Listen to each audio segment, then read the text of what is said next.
యేసు ఇచ్చు బహుమానము వాగ్దాన వాక్యం.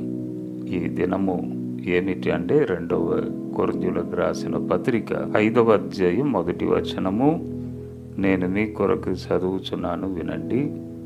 భూమి మీద మన గుడారమైన ఈ నివాసము శిథిలమైపోయినను చేతి పని కాక దేవుని చేత కట్టబడినదియు నిత్యమైనదియు నైన నివాసము పరలోకమందు మనకున్నదని ఎరుగుదుము. ఈ వాక్యంలో ఏ రాయబడి ఉన్నదంటే